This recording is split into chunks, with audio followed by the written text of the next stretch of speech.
Write it down, make it happen summary. Write it down, make it happen is a simple guide to help you accomplish your goals through the act of writing, showing you how to use this basic skill to focus, address fears, and stay motivated. Read in 4 minutes. Favorite quote from the author. One of the Internet's biggest problems is how easy it is for false information to spread. Worse, that false information, once mainstream media have accepted it as true, gets cited and reinforced over and over again.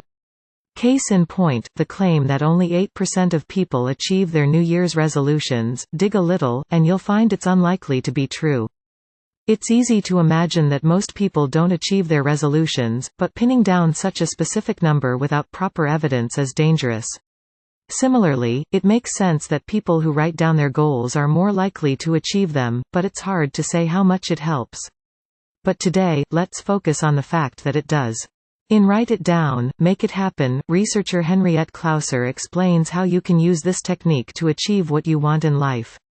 This includes not just the initial act of writing down your desires, but also some of the science behind it, as well as other writing techniques to help you on the way. Here are 3 lessons I picked up from this book. If you're specific when you write down your goals, you'll activate a part of your brain that helps you focus on them. You can discover and overcome your unconscious fears and doubts through fast writing. Work on your smaller goals first and tie your big ones to a good cause, in order to stay motivated all the way. Haven't tried writing down your goals yet?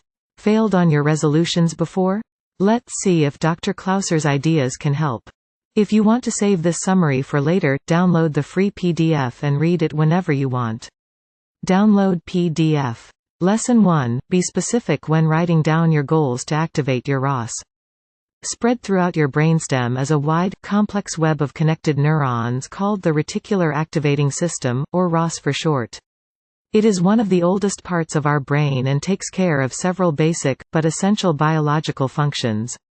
In essence, what it does is prime your subconscious to focus on certain triggers over others.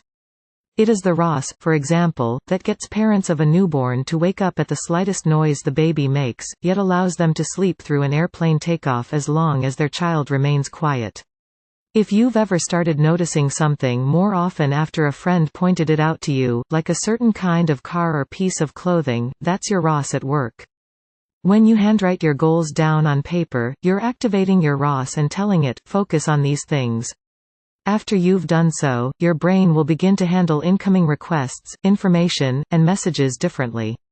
Everything gets filtered based on how much it helps you move closer to your goals. Cool, huh? Lesson 2. Use rapidwriting to uncover hidden worries and concerns, and overcome them. When a Jewish person calls you a kvetch, it means they're annoyed by your constant whining. But what may start as incessant complaining can actually have a bigger purpose. Kvetching is also a way of talking out your negativity until you've got your feelings back in order. Writing can help you accomplish the same thing. Plenty of obstacles might stop you from taking the next step, but sometimes they're not obvious. In this case, you can use what Clouser calls rapidwriting to discover and solve your problems at the same time. Once again, all you need is pen and paper. To start a rapidwriting session, think about your problem for a few minutes, then start writing down your thoughts. Don't stop, don't edit, and don't worry about whether what you write makes any sense. Eventually, once you've made it through all the negative parts, you'll inevitably start dabbling in potential solutions. When you feel you're done, stop, take a break, then read everything again. You're bound to spot at least a few starting points for cracking your problem. Lesson 3. To motivate yourself for your biggest goals, achieve small ones first and add charitable outcomes. A great way to pay down all your debts is to start with the smallest one and work your way up the ladder. Since you'll finish the first one quickly, you'll speed up getting an actual result, which will inspire you to tackle the next, bigger problem. With our goals, this dynamic also works. Instead of tackling a big goal, like publishing a novel, first, and getting stuck in the frustrating middle, start small. Try to self-publish an essay, then aim for a published article in a magazine, then a short story, maybe. Each little win will unlock a psychological boost of energy, which you can then use to take on bigger things. Clouser says the goals don't even have to be related, as long as the amount of effort needed is in the right order. Another thing you can do to inspire yourself is to add a charitable component. Let's say you want to make $10,000 on the side this year. Well, what about using $1,000 of those to buy $1 glasses for those who need them? Now, 1,000 people stand to benefit too if you succeed. In fact, they depend on it, which should really help keep you accountable. Write it down, make it happen review. The ideas in Write It Down, Make It Happen are simple, but work. If you're looking for a good how-to on goal setting that doesn't get lost in theory and uses lots of practical examples, look no further. Read full summary on Blinkist >= Free preview >= Learn more about the author >= What else can you learn from the Blinks?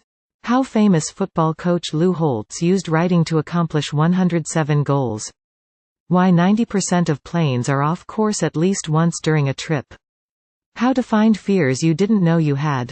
Why writing is especially powerful around water. What you can do with fire that'll strengthen your intention. Who would I recommend the Write It Down, Make It Happen summary to? The 22-year-old college student, who makes lots of resolutions, but fails to see them through, the 38-year-old suburban mom, who complains a lot to her friends, and anyone who quit working on their last big goal too early.